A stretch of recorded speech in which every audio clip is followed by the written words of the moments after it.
क्रांतीज्योती सावित्रीबाई फुलांना मानाचा मुजरा. जर ते लढले नसते तर आम्ही घडलो नसतो.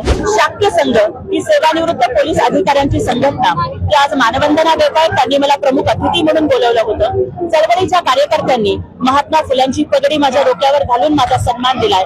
क्रांतीसूर्य महात्मा ज्योतिराव फुलांची ही पगडी कायम मला जाणीव करून देत जाईल की पुस्तकावरती पुरोगामी विचारांचे संस्कार आहेत. कष्टकऱ्यांसाठी, श्रमिकांसाठी, शेतकऱ्यांसाठी आणि महिला भगिनींसाठी लढणं माझं आद्य कर्तव्य राहील.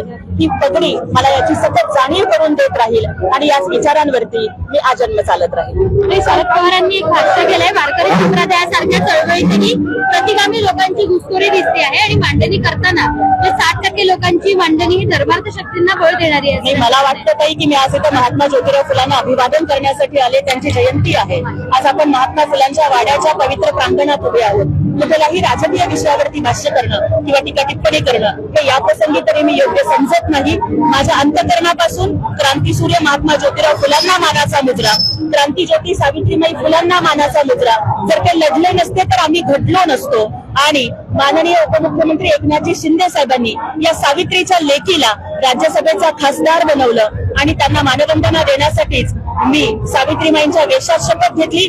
आज फक्त या महापुरुषांच्या चरणी नतमस्तक होऊन लढण्याचं बळ मागण्यासाठी आलो.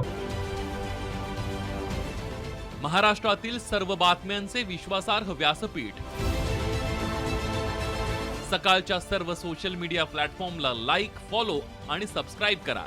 तसंच सर्व नोटिफिकेशनसाठी बेल आयकॉन प्रेस करायला विसरू नका.